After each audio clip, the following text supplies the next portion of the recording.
اور قیامت یقیناً آنے والی ہے، اس میں کوئی شک و شبہ نہیں ہے، اور اللہ تعالیٰ ضرور ان لوگوں کو زندہ کر کے اٹھائے گا جو قبروں میں ہیں، اور کچھ لوگ ایسے ہیں جو بغیر علم، ہدایت اور روشنی بخشنے والی کتاب کے اللہ کے بارے میں بحث کرتے ہیں اور تکبر کرتے ہیں، اپنا منہ موڑتے ہیں تاکہ دوسرے لوگوں کو اللہ کی راہ سے بہکا دیں۔ ایسے شخص کے لیے دنیا میں رسوائی ہے، اور قیامت کے دن ہم اس کو جلا دینے والے عذاب کا ذائقہ چکھائیں گے۔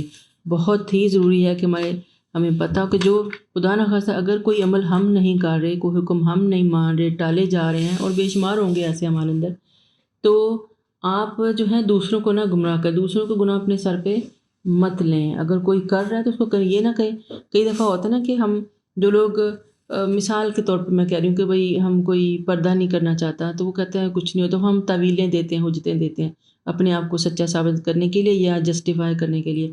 تو ہم کو یہ نہیں پتا کہ جن لوگوں کو ہم کہہ رہے ہیں ہم تو شاید کل کو کر لیں، ان کا شاید اپنے ہمیشہ کے لیے بیڑا گرک کر دیا، ان کو آپ نے رخصت دے دی کہ ہاں بھی خیر فلانے نے کہا تھا ضرورت نہیں ہے تو کوئی بات نہیں۔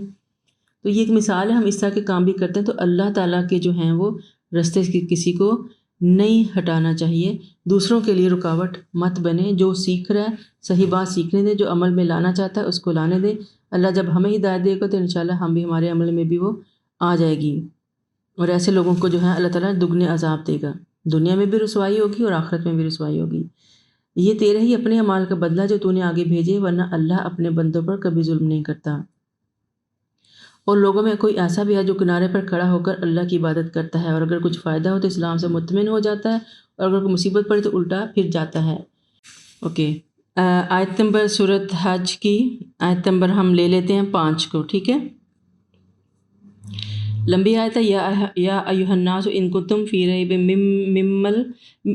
ریب من البعث فانا خلقناکم من تراب، ٹھیک ہے؟ یہ والی آیت ہے کہ لوگوں اگر تمہیں دوبارہ زندہ ہونے میں کوئی شک ہے تو تمہیں معلوم ہونا چاہیے کہ ہم نے تمہیں مٹی سے پیدا کیا، پھر نطفہ سے، پھر خون کے لوتھڑے سے، پھر گوشت کی بوٹی سے جو منقش بھی ہوتی ہے اور نقش کے بغیر بھی، تاکہ ہم تم پر اپنی قدرت کو واضح کر دیں۔ پھر ہم جس نطفہ کے متعلق چاہتے ہیں اسے رحموں میں ایک خاص مدت تک جمائے رکھتے ہیں، پھر تمہیں بچہ بنا کر نکالتے ہیں تاکہ اپنی بھرپور جوانی کو پہنچو۔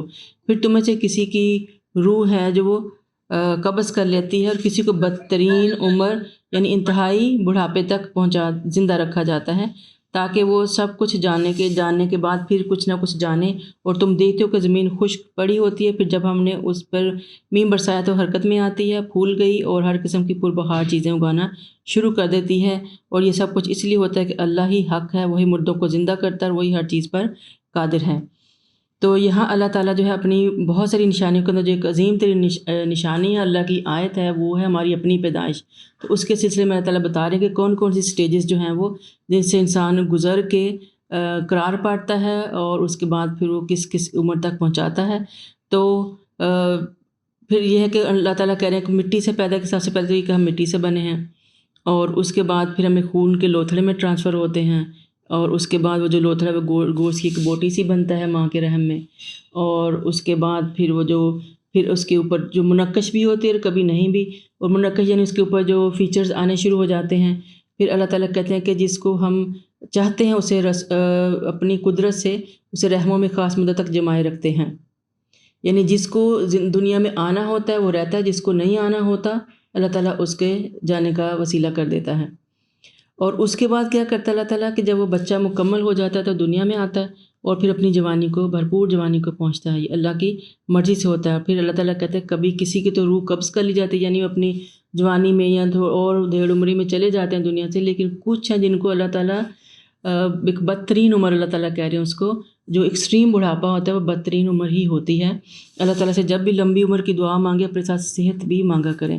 اگر صحت نہیں تو اس عمر کا کرنا کیا، اور اگر اس کے اندر نیک کمال نہیں تو اس عمر کو کرنا کیا ہے جو صرف اپنے لیے بھی بوجھ ہے اور دوسروں کے لیے بھی بوجھ ہے، نہ دماغ کام کا نہ جسم کام کا، تو ایسی لمبی عمر لے کے کرنا کیا ہے۔ تو اللہ تعالیٰ جس کو خود بدترین کہہ رہا ہے سوچیں وہ کتنی بدترین ہوگی۔ تو تاکہ وہ سب کچھ جانے کے بعد پھر کچھ نہ جانے، یعنی جب انسان ایکسٹریم بڑھاپے پہ چلا جاتا ہے تو وہ بالکل ایک بچے کی حالت میں آ جاتا ہے۔ تو اللہ تعالیٰ کہتے ہیں کہ تم یہ بھی دیکھتے ہو کہ جو زمین ہے وہ خشک پڑی ہوتی ہے، اور جب اس پہ ہم پانی برساتے ہیں تو وہ پھر سے ہری بھری ہوتی ہے، کھیتیاں اگاتی ہے، پھل پودے اگتے ہیں۔ تو اسی طرح جو ہے ہم کل شیء قدیر ہیں، اور ہم ہر چیز کو حق کے ساتھ دوبارہ زندہ کو پیدا کرنے کے اوپر قدرت رکھتے ہیں، اور یہ ہماری زندگی کی مثال اللہ تعالیٰ نے ہمارے سامنے رکھ دی۔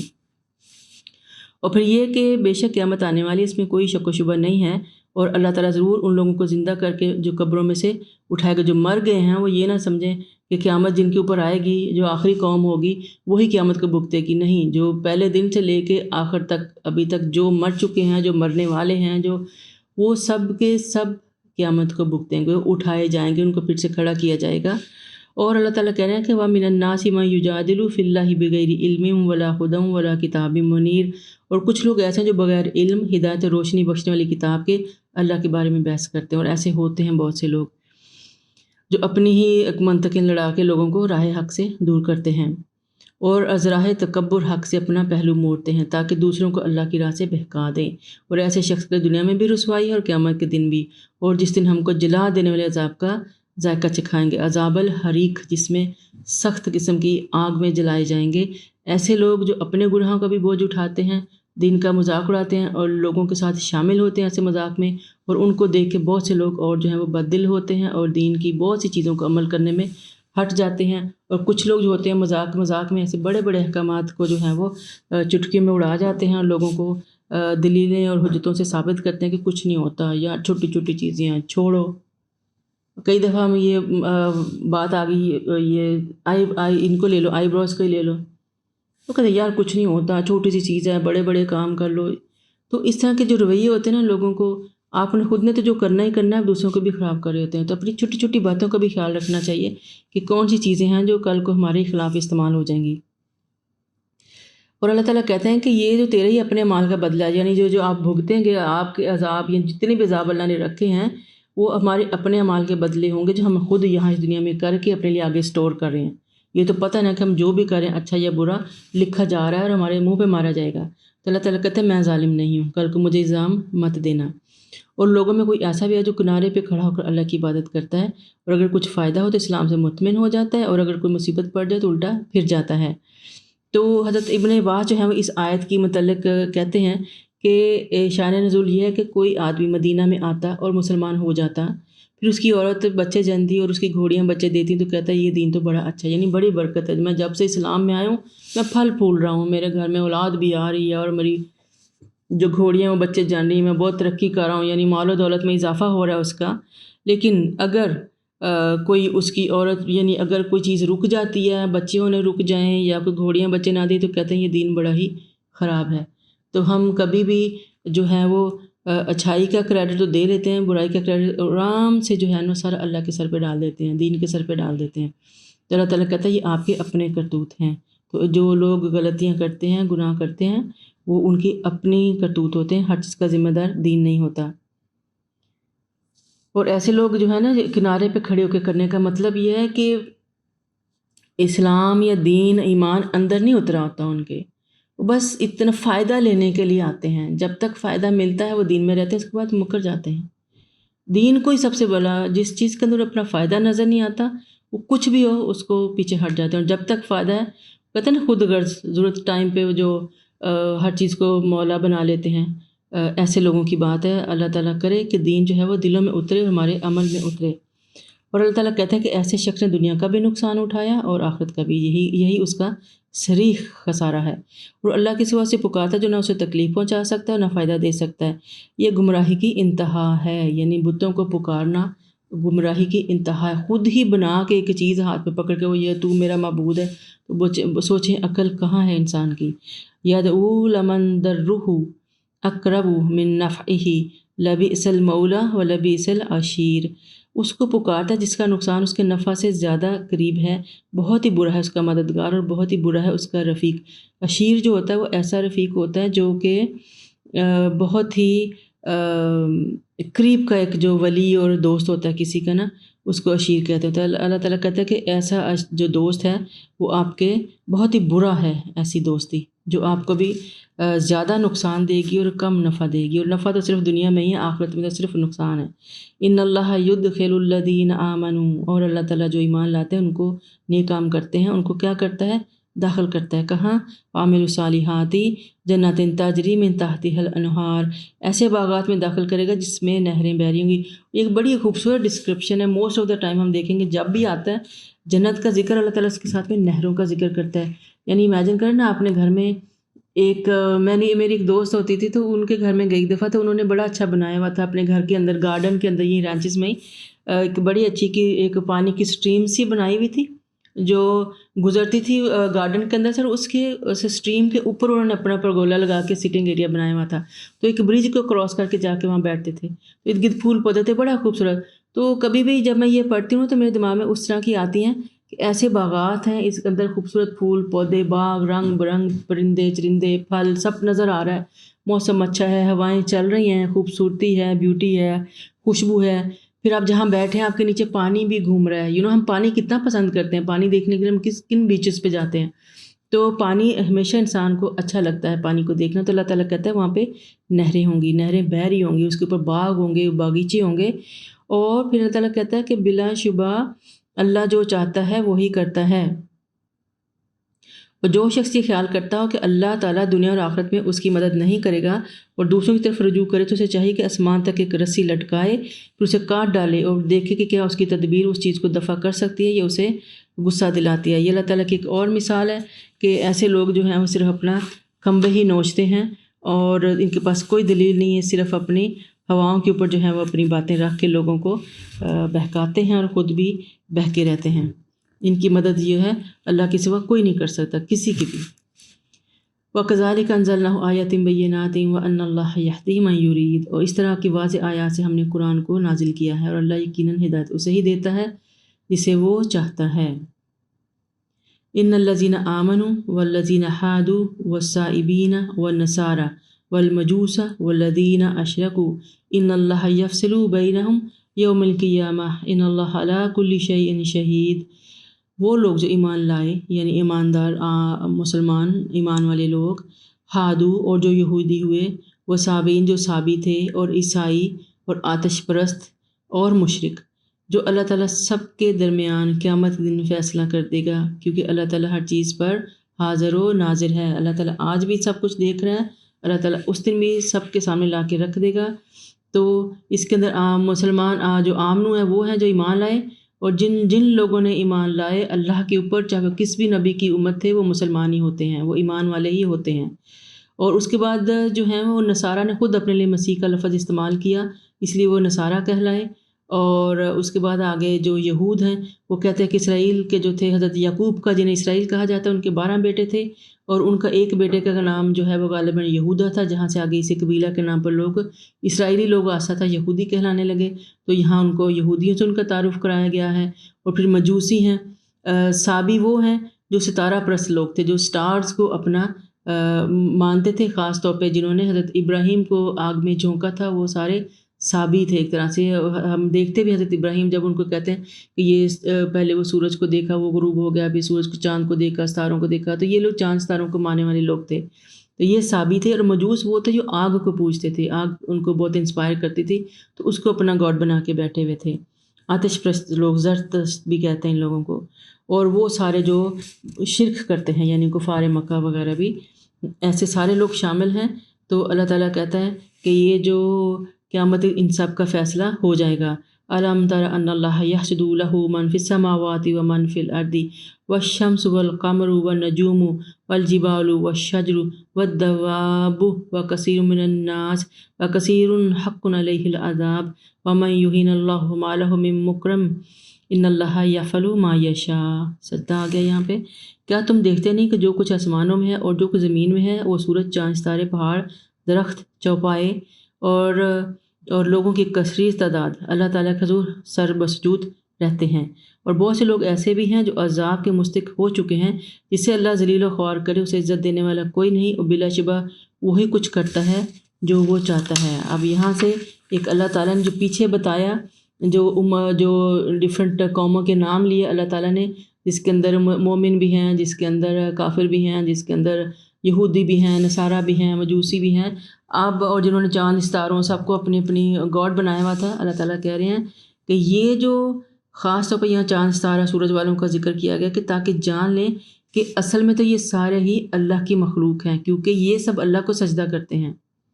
تو جو خود خلق ہے، جو خود مخلوق ہے اللہ تعالیٰ کی، وہ آپ کی تقدیروں کا مالک کیسے ہو سکتا ہے؟ وہ آپ کا گاڈ کیسے ہوتا ہے، تو اللہ تعالیٰ فرماتا ہے کہ لا تسجدوا للشمس والقمر، تم سورج اور چاند کو سجدے مت کرو. یہ اللہ تعالیٰ کے نزدیک سب سے ناپسندیدہ ترین بات ہے کہ اس کے ساتھ کس کو شریک کیا جائے. جو اللہ کو سب سے زیادہ پسند ہے وہ کیا ہے؟ سجدہ، بالکل خالص سجدہ اللہ کو ایک مانتے ہوئے. اور رسول اللہ صلی اللہ علیہ وسلم نے ایک آزاد کردہ غلام نے ان سے پوچھا کہ یا رسول اللہ مجھے بتائیں کہ کون سا عمل ہے جس کو میں کروں تو مجھے جنت مل جائے. یعنی ہر کسی کو جنت لینے کی خواہش ہوتی اور ہونی چاہیے، اور یہ صحابہ ہمارے سامنے ان کا عمل ہے، آپ ڈائریکٹ آپ سے پوچھا کرتے تھے. تو جب وہ جنت کا پوچھتے تھے تو آپ ان کو بتاتے تھے، انکریج کرتے تھے. یہ نہیں کہتے تھے تم لالچ میں جنت مانگ رہے ہو، تم لالچ میں نیک کام کر رہے ہو، کیوں نہ کریں بھائی. تو آپ نے ان سے کہا کہ تم سجدوں کی کثرت کو لازم پکڑ لو، یعنی اللہ کے آگے بے شمار سجدے کیا کرو.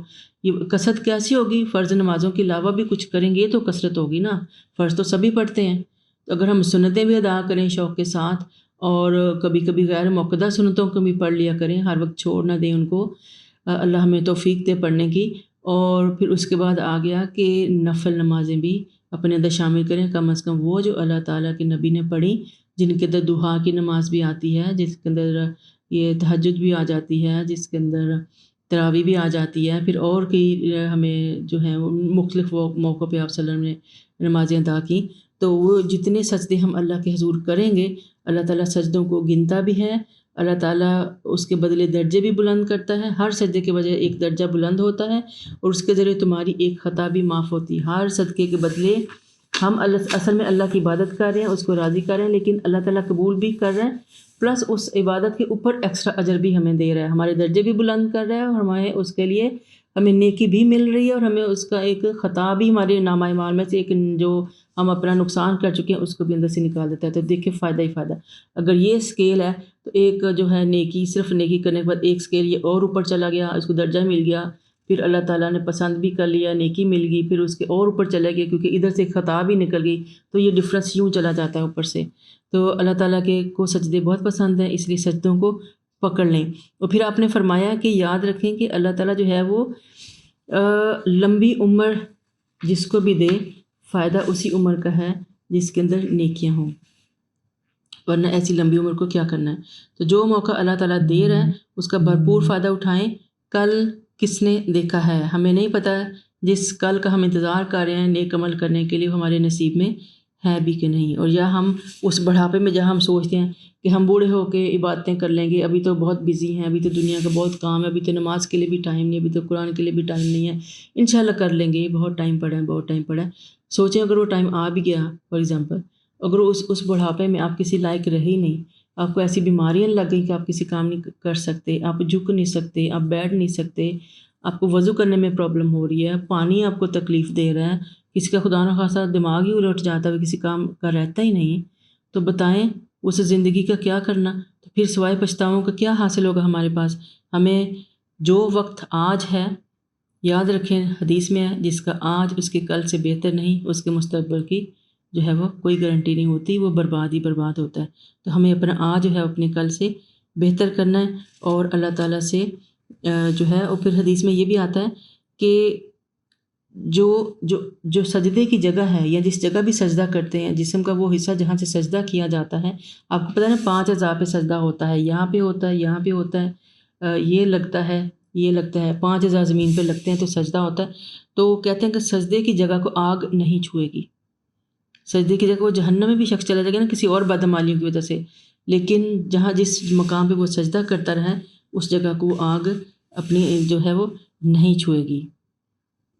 تو اللہ تعالیٰ ہم سب کو سجدوں کی توفیق دے الحمدللہ.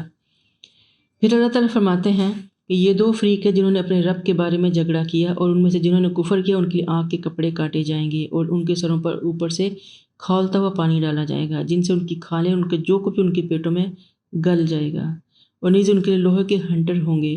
جب بھی وہ غم کے مارے جہنم سے نکلنا چاہیں گے تو اسی میں لوٹا دیے جائیں گے، اور انہیں کہا جائے گا چکھو اب چکھا دینے والا، جلا دینے والا عذاب کا مزہ. آگ کا عذاب سب سے بدترین عذاب ہے. سوچیں ایک ہلکا سا ہم روٹی سیکتے ہوئے انگلی کے توے کو ٹچ کر دیں نا تو ہم اتنا بڑا چھالا پڑ جاتا ہے، اور حالانکہ ہم روز روٹی پکاتے ہیں. پھر ایک کبھی تیل کا چھینٹا پڑ جائے تو سوچیں کیا حال ہوتا ہے ہمارا. تو یہ وہ آگ ہے جسے اللہ تعالیٰ بار بار ڈرا رہا ہے کہ اس دن اللہ کے سامنے آنے سے ڈرو، جس دن کا عذاب بہت ہی برا ہے، اور اللہ تعالیٰ کے سامنے سجدوں کی کثرت کریں تاکہ ان عذابوں سے ہم بچ سکیں۔ ان اللہ یدخل الذین آمنوا وعملوا الصالحات جنات تجری من تحتها الانہار یحلون فیہا من اساور من ذہب ولؤلؤ ولباسهم فیہا حریر۔ الحمدللہ پھر سے خوشخبری آ گئی ان لوگوں کے لیے جو اللہ پہ ایمان لائے اور نیک عمل کیے۔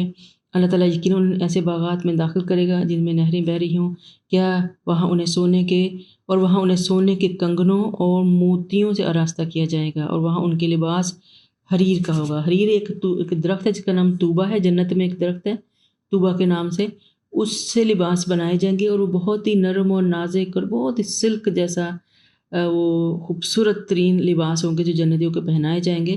اس لیے جب بہت دفعہ ذکر آتا ہے حریر کا، حریر ہوتی ہے بہت ہی ریفائنڈ اعلیٰ کوالٹی کی سلک، تو یہ وہ ان لوگوں کو ملے گی۔ اور کیا ہوگا کہ جن کو جو اللہ تعالیٰ نے جو شوق ہو کہ انہیں بہترین زیورات اور کپڑے میسر ہوں جنت میں، یعنی ہم جنت میں جائیں بھی اور اللہ تعالیٰ ہمیں یہ نعمتیں بھی دے جس کا وعدہ اللہ تعالیٰ کر رہا ہے، تو وہ کیا کہتے ہیں کہ اس کو چاہیے کہ وہ وضو بہت اچھے طریقے سے کیا کرے۔ اور آپ نے یہ بھی فرمایا کہ مومن کا زیور کا جو ہے وہ جہاں تک اس کا وضو کا پانی پہنچے گا وہاں تک اس کو زیور پہنایا جائے گا۔ تو حدیث میں آتا ہے تو اگر ہم وضو ہے ہم جتنا اچھا کریں گے وہاں تک ہمیں اللہ تعالیٰ جو ہے وہ جنت میں خوبصورت سونے کے کنگن اور موتیوں سے بنے ہوئے زیورات جو ہیں وہ اللہ تعالیٰ پہنائیں گے اور حریر کے لباس ملیں گے۔ وَہُدُوا إِلَى الطَّيِّبِ مِنَ الْقَوْلِ، اور یہ وہ لوگ ہوں گے جنہیں کلمہ طیبہ یعنی توحید کو قبول کرنے کی راہ دکھلائی گئی ہوگی۔ وَہُدُوا إِلَى صِرَاطِ الْحَمِيدِ، اور نیز انہیں اعلیٰ صفات اللہ تعالیٰ کی راہ کی طرف ہدایت دی گئی ہوگی۔ ان الذین کفروا، اور اس کے بعد دوسری مثال آ گئی، وہ لوگ جنہوں نے کفر کیا، وَیَصُدُّونَ عَن سَبِیلِ اللّٰہ، اور لوگوں کو اللہ کی راہ سے ہٹاتے ہیں۔ یہ بہت ہی بار بار آ رہا ہے اور یہ بہت بری چیز ہے، اس کا ہمیں بہت خیال رکھنا چاہیے کہ ہم جو بھی کرتے ہیں اپنے عملوں کے ذمہ دار تو ہیں ہی، ہمیں دوسروں کے عملوں کا بوجھ نہیں اٹھانا، ہمیں ان کو اللہ کی راہ سے نہیں روکنا۔ وہ یہ لوگ کیا کرتے تھے کہ مسجد حرام میں جانے سے روکتے تھے، اور ہم نے دیکھا کہ انہوں نے کیا کیا تھا کہ مسلمانوں کو ہجرت سے پہلے بھی اور ہجرت کے بعد بھی بیت اللہ میں عبادت سے روکتے تھے، اور پھر جب مسلمان مدینہ سے عمرہ کے لیے آئے تو صلح حدیبیہ کے موقع پر بھی انہیں عمرہ سے روک دیا۔ تو اللہ تعالیٰ ان کو وارن کر رہا ہے کہ جو کوئی ازاہ ظلم مسجد حرام میں کجروی اختیار کرے، ایسے لوگوں کو ہم المناک عذاب چکھائیں گے۔ اور یاد کرو جب ہم نے ابراہیم کے لیے بیت الحرام کی جگہ تجویز کی تھی کہ میرے ساتھ کسی کو شریک نہ بنانا، میرے گھر کا طواف کرنے والوں، قیام کرنے والوں، رکوع سجود کرنے والوں کے لیے صاف ستھرا رکھنا۔ یہ اللہ تعالیٰ نے حضرت ابراہیم علیہ السلام کو جو ہے خاص ہدایت دی تھی کہ جب یہ گھر بن جائے تو پھر آپ نے کرنا کیا ہے اس کے ساتھ۔ وہ کیا تھا کہ اس کے اندر آپ نے شرک نہیں کرنا، نہ ہی کسی کو کرنے دینا ہے، اور جہاں پہ جو طواف کرنے والے لوگ آئیں گے یعنی حاجی اور وہ کرنے والے، اور ان کے لیے اس گھر کو صاف ستھرا رکھنا ہے۔ تو اللہ کے گھر کو جو صاف ستھرا رکھنا ہے وہ اللہ تعالیٰ کو بہت عزیز ہے، اور مفسرین کہتے ہیں کہ جو اللہ کے گھر کی جو صفائی ہے وہ اس کا ادب میں شامل ہے، اور یہ ہر مسلمان کا فریضہ ہے کہ اس کے اندر شامل ہے، اس کے انتظام میں اس کی شرک سے پاک ہو، اس کی ظاہری صفائی کا خیال کیا جائے، اور اس کو عبادت کی جگہ بنا رہنے دی جائے، اور اس کو صاف ستھرا رکھا جائے۔ اور نیز یہ کہ لوگوں میں حج کا عام اعلان کر دو، اور تمہارے پاس ہر دور دراز مقامات سے پیدل چھریرے بدن کے اونٹوں پر سوار ہو کر آئیں گے تاکہ لوگ وہ فائدے مشاہدہ کریں جو یہاں ان کے لیے رکھے گئے ہیں، اور جو جانور ہم نے عطا کیے ہیں ان پر مقرر دنوں میں اللہ کا نام لیں اور ذبح کریں، پھر انہیں خود بھی کھائیں اور تنگ دست محتاجوں کو بھی کھلائیں، پھر اپنا میل کچیل دور کریں اور اپنی نظریں پوری کریں، اور بیت العتیق یعنی اللہ تعالیٰ کے گھر کا طواف کریں۔ یہ تھا تعمیر کعبہ کا مقصد، اور جو شخص اللہ کے حرام احترام والی چیزوں کی تعظیم کرے یہ بات اس کے رب کے ہاں اس کے لیے بہتر ہے۔ نیز تمہارے لیے چوپائے حلال کیے گئے ہیں سوائے ان کے جو تمہیں بتلائے جا چکے ہیں، لہٰذا اصنام کی گندگی سے بچو اور فضول اور ٹیڑھی باتوں سے بھی بچو۔ اب اس کے اندر ہمیں پورا جو حج کا جو اللہ تعالیٰ کے گھر کی جو تعمیر تھی اس کا مکمل مقصد ہمارے سامنے آ گیا۔ نمبر اللہ ایک جو ہے وہ اللہ کے گھر کے اندر شرک نہیں ہونا چاہیے، مشرکین کو وہاں سے ہم دیکھتے ہیں فتح مکہ کے بعد ہٹا دیا جاتا ہے۔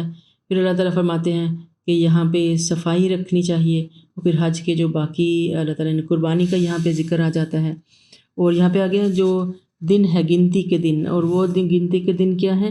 حج کے یعنی ذوالحجہ کے پہلے 10 دن اللہ تعالیٰ کے نزدیک بہت ہی قابل احترام ہے، افضل ترین دن ہیں. ان دنوں میں کیا ہوا ہر نیک کام کے درجات بے شمار ہوتے ہیں، اور ان دنوں میں کیا گیا جو نیک عمل ہے اللہ کو بہت ہی پسند ہے. اور ان دنوں میں کثرت سے اللہ تعالیٰ کا ذکر کرنے کا حکم دیا گیا، حاجی ہوں یا نان حاجی. حاجی تو ایک سٹ اپنی عبادت کے اندر ہوتے ہیں، وہ سے سب کچھ کرے تو جنہیں کرنا ہوتا ہے. لیکن جو نان حاجی ہیں ان کے لیے بھی یہی ہے کہ ان دنوں میں اللہ تعالیٰ کا قرب حاصل کریں. یہ بہترین دن ہے، ان میں صدقہ کریں، خیرات کریں، ان کے اندر روزے رکھیں، اور ان کے اندر بڑھ بڑھ کے نیکیوں کے کام کریں، کیونکہ ہر نیکی کا اجر یہاں پہ بہت ہی بڑھ جاتا ہے. پھر اللہ تعالیٰ کہتے ہیں کہ حنفاء للہ غیر مشرکین بہ، اللہ کے لیے یکسو ہو جاؤ اور اس کے ساتھ کسی کو شریک نہ بناؤ. ومن یشرک باللہ، اور جو کسی کو اللہ کے ساتھ شریک بنائے گا، فکأنما خر من السماء فتخطفہ الطیر او تہوی بہ الریح فی مکان سحیق، کہ جو شخص اللہ کے ساتھ کسی کو شریک بنائے تو ایسے جیسے آسمان سے گرے، پھر اسے ایک پرندے اچک لیں یا ہوا کسی دور دراز مقام میں پھینک دے. یعنی ایسے بندے کا کوئی حال حوال نہیں ہوگا، اللہ کو اسے کوئی پرواہ نہیں کہ وہ کہیں غیر جگہ پہ جا کے اس کو کوئی بھی اٹھا کے پھینک دے. تو اللہ تعالیٰ نے جو ہے انسان کو اشرف المخلوقات بنایا ہے. اب اگر وہ اللہ کے سوا کسی اور کے آگے جھکے تو گویا ایک بلند ترین مخلوق سے وہ ایک پست ترین مخلوق کے آگے وہ جھک گیا، وہ نیچے گر گیا. اپنی جگہ انسان نے خود ہی چھوڑ دی. جو چیزیں اللہ نے اس کے لیے مسخر کی ہیں، جو اس کے تابع کی، ابھی ہم پڑھتے آ رہے ہیں کہ ہوائیں بھی اللہ نے انسان کے تابع کی تھی ایک موقع پہ، پہاڑ بھی تابع کیے، پرندے بھی تابع کیے، چاند سورج یہ ساری اللہ تعالیٰ کہتے ہیں روشن نشانیاں انسان کی فائدے کے لیے پیدا کی. یہ سارے اللہ تعالیٰ نے ہماری سروس کے لیے پیدا کیے، اور ہم انہیں لوگوں کو اپنا الہ بنا لیتے ہیں. تو اس سے زیادہ بدبختی کیا ہوگی؟ تو اللہ تعالیٰ کہتا ہے پھر یہ ایسا ہی ہے جیسے کہ انسان اوپر سے نیچے کو پھینک دیا جائے اور گڑھے میں گر جائے وہ. تو یہ سب امور قابل اجتناب ہیں، ایسا نہیں کرنا چاہیے. اور جو شاعر اللہ کی تعظیم کرے تو یہ لوگوں کے تقویٰ سے، دلوں کے تقویٰ سے متعلق ہے. تمہیں ان قربانی کے جانوروں سے ایک مقررہ وقت فائدہ اٹھانے کا حق ہے، پھر ان کے ذبح کی جگہ بیت العتیق کے پاس ہے. ہم نے ہر امت کے لیے قربانی کا ایک طریقہ مقرر کر دیا ہے تاکہ جو جانور ہم نے عطا کیے ہیں وہ اللہ کا نام لے لیا کریں.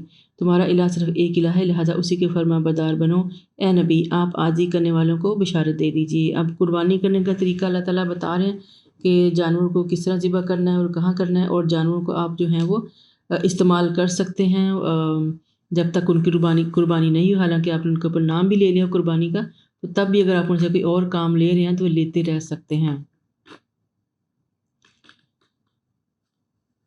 اس کے بعد آتا ہے کہ ان لوگوں کو جب اللہ کا ذکر کیا جائے تو ان کے دل دہل جاتے ہیں، اور کوئی مصیبت پہنچے تو اس پر صبر کرتے ہیں اور نماز قائم کرتے ہیں، اور جو کچھ ہم نے دے رکھا ہے اس میں سے خرچ کرتے ہیں.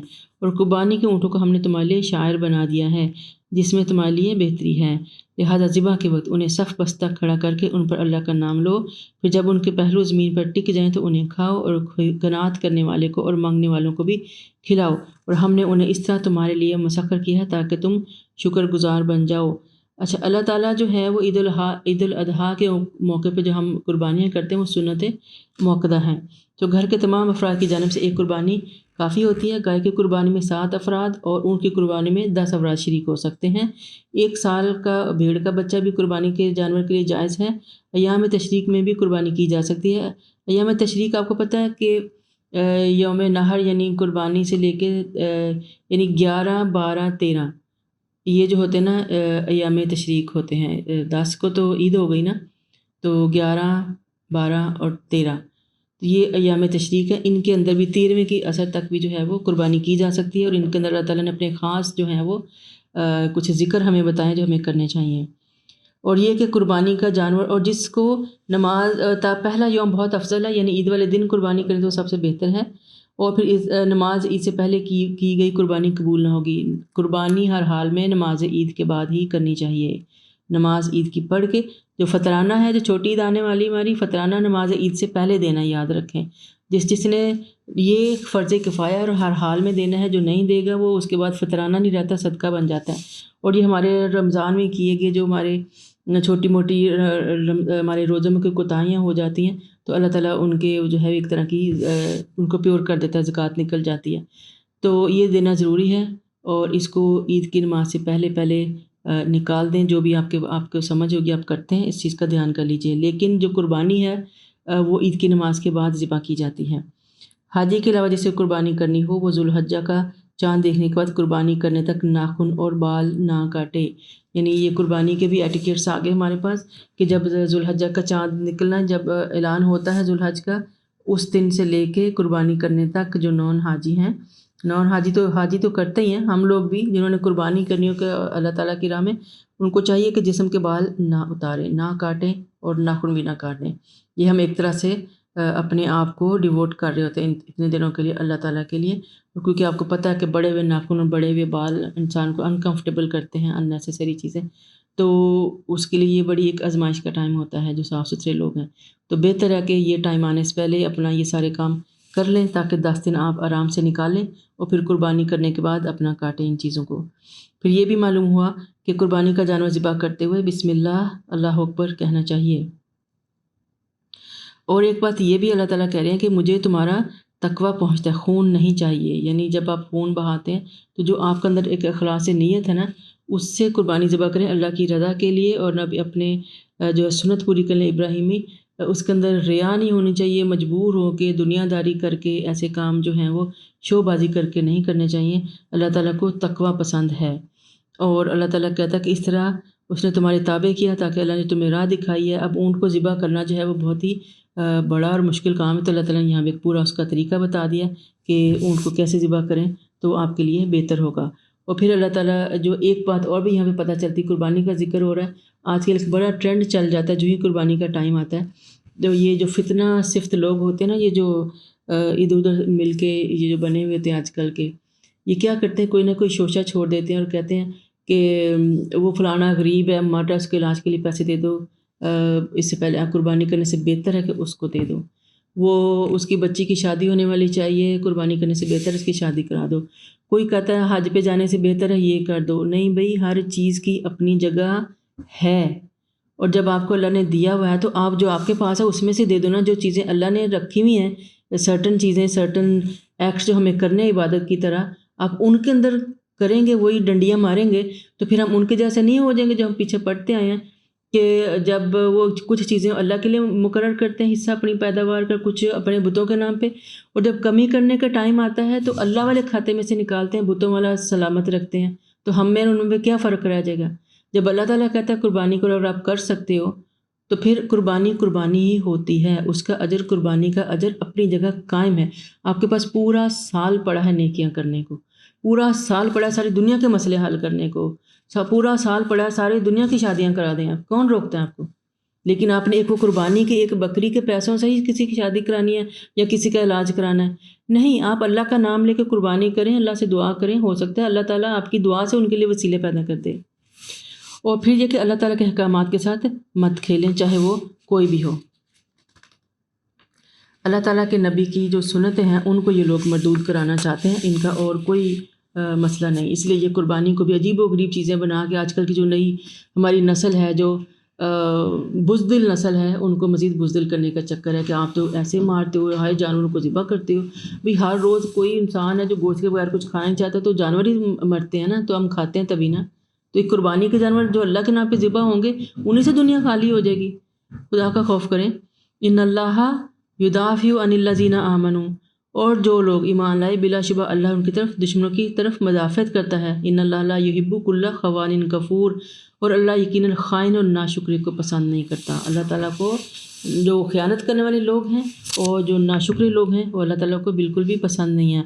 اور جو لوگوں سے لڑائی کی جاتی، جن لوگوں سے لڑائی کی جاتی ہے، انہیں لڑائی جہاد کی اجازت دی جاتی ہے کیونکہ وہ مظلوم ہے، اور اللہ یقیناً ان کی مدد پر قادر ہے۔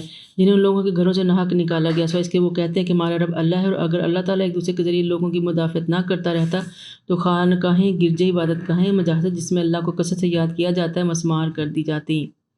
اور اللہ ایسے لوگوں کی مدد ضرور کرتا ہے جو اس کے دین کی مدد کرتے ہیں، اللہ یقیناً بڑا طاقتور اور غالب ہے۔ یہ وہ ہیں جنہیں اگر ہم انہیں زمین میں اقتدار بخشیں، صلاۃ قائم کریں اور زکوٰۃ ادا کریں، بھلے کاموں کا حکم دیں اور برے کاموں سے روکیں، سب کاموں کا انجام تو اللہ کے ہاتھ میں ہی ہے۔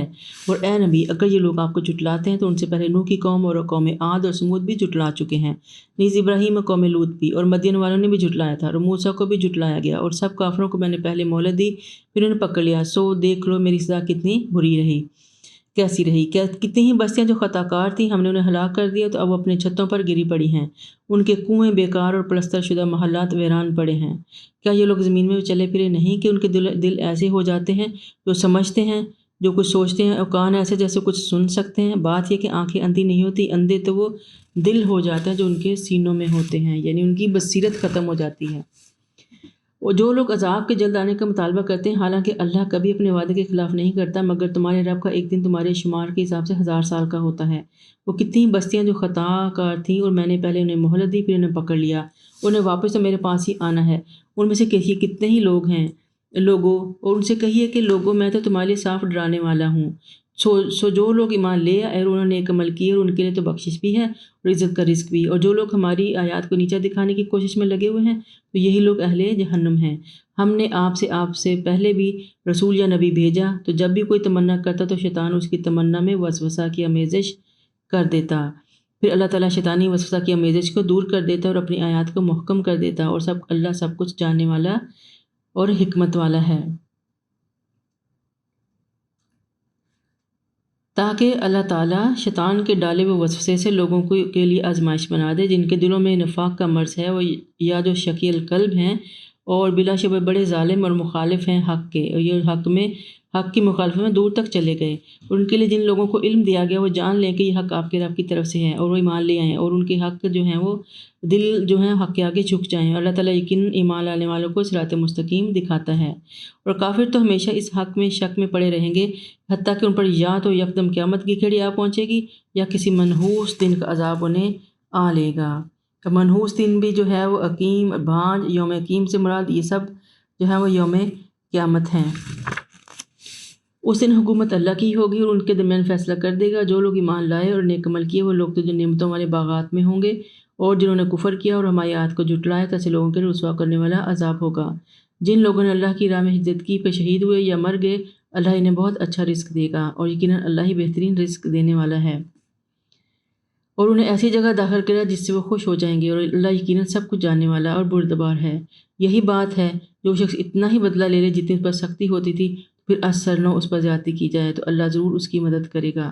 بلا شبہ اللہ تعالیٰ معاف کرنے والا ہے۔ ہمیں مظلوم کی بد دعا سے ڈرنا چاہیے، چاہے وہ کافر ہی کیوں نہ ہو، اس لیے کہ اللہ اور اس کے درمیان پردہ نہیں ہے۔ جو مظلوم ہوتا ہے وہ مظلوم ہوتا ہے، اور ہمیں بلا وجہ ظلم کرنے کا اختیار اللہ تعالیٰ نے نہیں دیا۔ اور یہ اس لیے کہ اللہ تعالیٰ ہی رات کو دن میں اور دن کو رات میں داخل کرتا ہے، اور اللہ تعالیٰ سب کچھ سنتا اور دیکھتا ہے۔ اور یہ اس لیے کہ اللہ تعالیٰ ہی حق ہے، اور اس کے ساتھ جنہیں یہ لوگ پکارتے ہیں وہ سب کچھ باطل ہے، اور اللہ ہی عالی شان ہے اور کبریائی والا ہے۔ کیا تم دیکھتے نہیں کہ اللہ تعالیٰ آسمان سے بارش برساتا ہے تو اس سے زمین سرسبز ہو جاتی ہے؟ بلا شبہ بڑا مہربان اور ہر چیز پر باخبر ہے۔ اور جو کچھ آسمانوں میں اور جو کچھ زمین میں سب کچھ اسی کا ہے۔ بلا شبہ اللہ تعالیٰ ہر چیز سے بے نیاز اور حمد کے لائق ہے۔ آپ دیکھیں ہر آیت اللہ تعالیٰ کے کسی نہ کسی نام پہ ختم ہو رہے، اللہ تعالیٰ کی بہترین خوبیاں ہمارے سامنے آ رہی ہیں۔ وہ لطیف بھی ہے، خبیر بھی ہے، غنی بھی ہے، حمید بھی ہے، علی الکبیر بھی ہے، سمیع بصیر بھی ہے، اور وہ عفو غفور بھی ہے، حلیم بھی ہے۔ سبحان اللہ، اللہ تعالیٰ کے سارے ہی نام بہت بلند ہیں۔ کیا تم دیکھتے نہیں کہ جو کچھ زمین میں ہے وہ اللہ نے تمہارے تابع فرمان بنا دیا ہے، اور کشتی کو بھی اور اس کے حکم سے سمندر میں چلتی ہے، اور آسمانوں کو یوں تھامے ہوئے ہے اس کے اذن کے بغیر زمین پر گر نہیں سکتا۔ بلا شبہ اللہ تعالیٰ بندوں پر ترس کھانے والا اور نہایت ہی رحم کرنے والا ہے، وہ رؤوف رحیم ہے۔ وَهُوَ الَّذِي، اور وہی تو ہے جس نے احیاکم، تم کو زندگی دی، ثم یمیتکم، پھر تمہیں مارتا ہے، ثم یحییکم، پھر تمہیں دوبارہ زندہ کرے گا۔ ان الانسان لکفور، در حقیقت انسان بڑا ہی منکر ہے۔ لِكُلِّ أُمَّةٍ جَعَلْنَا مَنسَكًا هُمْ نَاسِكُوهُ فَلَا يُنَازِعُنَّكَ فِي الْأَمْرِ وَادْعُ إِلَىٰ رَبِّكَ، اور ہر امت کے لیے عبادت کا ایک طریقہ مقرر کیا جس پر وہ چلتے ہیں، لہٰذا انہیں اس معاملے میں آپ سے جھگڑا نہیں کرنا چاہیے۔ آپ انہیں اپنے رب کی طرف دعوت دیں، بلا شبہ آپ صراط مستقیم پر قائم ہیں۔ اور اگر وہ لوگ آپ سے جھگڑا کریں تو کہہ دیجئے جو کچھ تم کر رہے تھے اللہ اسے خوب جانتا ہے۔ اللہ ہی یوم قیامت تمہارے درمیان ان باتوں کا فیصلہ کرے گا جن میں تم اختلاف کر رہے تھے۔ کیا تم نہیں جانتے کہ اللہ وہ سب کچھ جانتا ہے جو ارض و سماوات میں ہے؟ بلا شبہ یہ سب کچھ ایک کتاب یعنی لوح محفوظ میں درج ہے۔ اللہ کے لیے بات بہت آسان ہے۔ یہ لوگ اللہ کے علاوہ ان کی عبادت کرتے ہیں جن کے لیے اللہ نے نہ کوئی دلیل اتاری ہے اور نہ ہی خود انہیں کچھ علم ہے۔ ان ظالموں کا کوئی بھی مددگار نہ ہوگا، اور جب ان پر ہماری آیات پڑھی جاتی ہیں تو آپ ان کے چہروں پر ناگواری کا اثر دیکھتے ہیں۔ ایسا معلوم ہوتا ہے کہ ابھی وہ ان لوگوں پر جھپٹ پڑیں گے جو انہیں ہماری آیات سناتے ہیں۔ آپ ان سے کہیے میں آپ کو بتاؤں اس سے بدتر چیز کیا ہے؟ آگ جس کا اللہ نے کافروں سے وعدہ کر رکھا ہے، اور وہ بہت ہی برا ٹھکانہ ہے۔ یا ایھا الناس ضرب مثل فاستمعوا لہ ان الذین تدعون من دون اللہ لن یخلقوا ذبابا ولو اجتمعوا لہ وإن يسلبهم الذباب شيئا لا يستنقذوه منہ ضعف الطالب والمطلوب۔ لوگوں تم میں سے ایک مثال بیان کی جاتی ہے، اسے ذرا غور سے سنو۔ جن لوگوں کو تم اللہ کے سوا پکارتے ہو، وہ اگر سارے اکٹھے بھی ہو جائیں تو بھی ایک مکھی بھی پیدا نہیں کر سکتے، اور اگر مکھی ان میں سے کوئی چیز لے جائے تو اس سے وہ چھڑا بھی نہیں سکتے، اور چاہنے والا بھی ضعیف ہے اور جسے مدد طلب کی جا رہی ہے وہ بھی ضعیف ہے۔ ضعف الطالب والمطلوب، دونوں ہی ڈیپینڈنٹ ہیں اللہ تعالیٰ کے اوپر، دونوں ہی عاجز ہیں، دونوں کی طاقت نہیں کہ وہ اپنی مرضی سے کام کر سکیں۔ تم ایک مکھی کو تو پیدا کر نہیں سکتے، اور اگر مکھی جو ہے وہ آپ میں سے کوئی چیز لے کے بھاگ جائے تو مکھی کے پیچھے کون بھاگے گا؟ بتائیں مجھے، کون پکڑے گا جا کے؟ تو اللہ تعالیٰ کہتا ہے پھر مجھے بتاؤ کہ ظالم کون ہے۔ اللہ تعالیٰ فرماتا ہے کہ اس سے ظالم کون ہوگا جو میری تخلیق کو کرنا چاہتا ہے۔ اگر میں کسی میں واقعی قدرت ہے تو ایک ذرہ یا ایک دانہ یا ایک جو ہی پیدا کر کے دکھا دے۔ دنیا میں جو بھی کچھ بنا رہے ہیں ہم، وہ کسی نہ کسی چیز سے بنتا ہے۔ تو اللہ تعالیٰ واحد ہے جو وہ بنا سکتا ہے بہت سی چیزیں فرام نتھنگ۔ ان لوگوں نے اللہ کی قدر پہچانی ہی نہیں جیسا کہ پہچاننا چاہیے تھی۔ اللہ بڑا ہی طاقتور ہر چیز پر غالب ہے۔ اللہ پیغام رسانی کے لیے فرشتوں میں سے بھی رسول چن لیتا ہے، ان لوگوں سے بھی جو بے شک اللہ سب کچھ جاننے والے دیکھنے والے ہیں۔ وہ جانتا ہے جو کچھ اس کے سامنے ہے اور وہ بھی جو ان سے اوجل ہے، اور تمام معاملات اللہ کی طرف ہی لوٹائے جاتے ہیں۔ یا ایھا الذین آمنوا ارکعوا واسجدوا واعبدوا ربکم وافعلوا الخیر لعلکم تفلحون وجاہدوا فی اللہ حق جہادہ هو اجتباکم وما جعل علیکم فی الدین من حرج ملۃ ابیکم ابراہیم هو سماکم المسلمین من قبل وفی ھذا لیکون الرسول شہیدا علیکم وتکونوا شہداء علی الناس فاقیموا الصلاۃ وآتوا الزکاۃ واعتصموا باللہ هو مولاکم فنعم المولی ونعم النصیر۔ خوبصورت ماشاءاللہ اور احکامات سے بھری ہوئی ہماری ٹریننگ کرتی ہوئی بہترین آیت ہمارے سامنے ہے، آیت نمبر 78، آخری آیت ہے سورت کی۔ اللہ تعالیٰ کہہ رہا ہے کہ اے لوگو جو ایمان لائے ہو، رکوع کرو اور سجدہ کرو، اللہ کی عبادت کرو اور اپنے رب کی عبادت کرو اور نیک کام کرو تاکہ تم کامیاب ہو جاؤ، اور اللہ کی راہ میں جہاد کرو، اور جہاد کرنے کا حق ہے، اسے تمہیں اپنے دین کے لیے چن لیا ہے، اور دین میں تم میں کوئی تنگی نہیں رکھی، یہ تمہارے باپ ابراہیم کا دین ہے۔ اللہ نے اس سے پہلے بھی تمہارا نام مسلم رکھا تھا اور آج اس قرآن میں بھی مسلم ہی رکھا ہے تاکہ رسول تم پر گواہ ہو اور تم لوگوں پر گواہ رہو۔ لہذا نماز قائم کرو، زکوٰۃ ادا کرو اور اللہ کے دین کو مضبوطی سے تھامے رکھو، وہی تمہارا کارساز ہے، وہ کیسا ہی اچھا کارساز اور کیسا ہی اچھا مددگار ہے۔ اب دیکھیں اللہ تعالیٰ اس میں کہہ رہا ہے کہ دین جو ہے ہمارے لیے آسان رکھا ہے۔ تو پہلی بات یہ کہ مسلم، ہمارا نام کیا ہے؟ ہم مسلم ہیں، ٹھیک ہے؟ اس بحث میں نہیں پڑھنا کس فرقے میں ہیں، ہم کیا ہیں، ہم سب سے پہلے مسلم ہیں، باقی سب گھڑی ہوئی چیزیں ہیں۔ انسان سب کچھ ہوتے ہوئے اگر اپنے آپ کو اللہ کے لیے خالص نہ کرے تو بہت ہی خسارے کا سودا ہے۔ اور اخلاص جو ہے وہ مکمل سبمیشن جو ہوتی ہے اسلام کے اندر، وہ اپنا آپ اللہ کے سپرد کر دینا پورے خلوص کے ساتھ ہی اصل اسلام ہے۔ اللہ نے دین میں کوئی تنگی نہیں رکھی، لا اکراہ فی الدین۔ وضو میں تنگی اگر انسان محسوس کرتا ہے تو اللہ تعالیٰ نے اس کی جگہ تیمم کی سہولت دے دی ہمیں۔ سفر میں مشکل ہوتا ہے نمازیں ادا کرنی، اللہ نے قصر کی سہولت دے دی۔ اگر کھڑے ہو کر نہیں پڑھ سکتے، معذوری ہے، مجبوری ہے، بیماری ہے، تو بیٹھ کے نماز پڑھ لو، بیٹھ کے نہیں پڑھ سکتے تو لیٹ کے پڑھ لو۔ پھر اللہ تعالیٰ نے مریض کے لیے روزے چھوڑنے کی سہولت دی ہے۔ پھر اللہ تعالیٰ نے صدقات کی کتنی سہولتیں دی ہیں، کتنی آپشن دی ہیں، کتنے طریقے دیے ہیں کہ ہم کیسے کیسے صدقہ کر سکتے ہیں، حتیٰ کہ ہمارا اسے کے لیے مسکرا کے دیکھنا، یعنی صدقے کا مطلب صرف یہ نہیں کہ پیسے ہی خرچ کریں، کسی کو اچھی نصیحت کرنا بھی صدقہ ہوتا ہے، کسی کو راہ دکھانا صدقہ ہوتا ہے، کسی کے کام آ جانا صدقہ ہوتا ہے، کسی کی چھوٹی سی فیور کر دینا بھی، یہ سب صدقہ آتے ہیں، صدقہ نیکی ہوتی ہے۔ تو اللہ تعالیٰ نے کتنی آپشنز دے دی ہمیں تاکہ ہم ہر روز اگر ہم صرف سبحان اللہ ہی کہتے جائیں تو دیکھیے یہ بھی ہمارے کھاتے میں نیکیاں ہیں۔ پھر اللہ تعالیٰ نے زکوٰۃ ہے وہ سال میں ایک دفعہ فرض کیا، اور وہ بھی آپ سارا سال جتنی مرضی عیش کریں، جتنا مرضی خرچ کریں، لاکھوں کروڑوں خرچ کریں، کوئی حساب نہیں ساری چیز کا۔ جو آپ کے پاس بچ گیا اور اس کے اوپر ایک سال پڑا رہ گیا، اس کے اندر سے اللہ تعالیٰ کہتا ہے کہ مجھے 2.5% جو ہے وہ زکوٰۃ نکال دو۔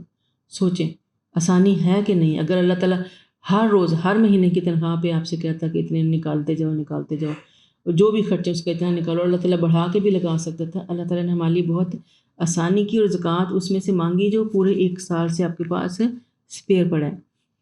پھر یہ بھی کہ اللہ تعالیٰ نے حج بھی سال میں ایک دفعہ ہمارے اوپر زندگی میں ایک دفعہ کیا، وہ بھی صاحب استطاعت، اور استطاعت کی کچھ کنڈیشنز ہیں جس کے اندر آپ کے پاس عاقل ہونا، آپ کے اوپر بالغ ہونا، آپ کا مسلمان ہونا، آپ کے پاس اتنا زیادہ راہ ہو، اتنا خرچہ ہو کہ آپ حج کی جو ایک لمبا سفر ہے اس کا خرچہ اٹھا سکیں، آپ کے پاس صحت ہو، تو آپ کو حج ایک دفعہ زندگی میں فرض کیا گیا۔ یہ سہولت ہے کہ نہیں؟